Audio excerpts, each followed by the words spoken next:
దొంగరా skills MCom చదువుకున్న వాడినిరా. Taxation గురించి అడగండిరా చెప్తాను. ట్రయల్ బ్యాలెన్స్ గురించి అడగండిరా ఎక్స్ప్లెయిన్ చేస్తాను. అంతేగాని హైదరాబాద్ లో సముద్రం ఎందుకు లేదు, జయలలిత గారికి పెళ్లెందుకు కాలేదు, చంద్రబాబు నాయుడు గారికి గడ్డ ఉంటే బాగుంటాడా లేకుంటే బాగుంటాడా, ఇవి కాదురా అడగాల్సింది. అప్పర్ క్యాస్ట్ అంటే డబ్బున్న వాళ్ళు, లోయర్ క్యాస్ట్ అంటే పేదవాళ్ళని ఎవరు చెప్పారా?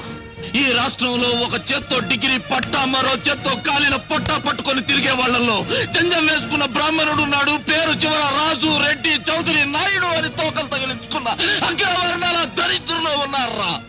రేయ్, ఆల్రెడీ అమ్ముకున్న ఉద్యోగాలకు ఇంటర్వ్యూలు పెట్టి మమ్మల్ని ఏడిపించకండిరా. ఉద్యోగం వస్తుందన్న ఆశతో ఈ బట్టల ఇస్త్రీకి 3 రూపాయలు, బస్ ఛార్జీకి 5 రూపాయలు, అప్లికేషన్ కి 10 రూపాయలు అప్పు చేసి ఇంటర్వ్యూకి వస్తావరా. అంబేద్కర్ గారు ఎప్పుడో చచ్చిపోయి బతికిపోయారా.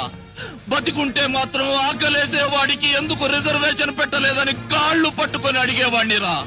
లేదా అయ్యా అంబేద్కర్ గారు అప్పర్ కాస్ట్ లో పుట్టి అడుక్కుతుంటున్న దౌర్భాగ్యులం మేము, మమ్మల్ని కూడా ఏదో ఒక రిజర్వేషన్ లో తోసేయమని కాళ్లు పట్టుకొని ప్రాధేయపడేవాడినిరా.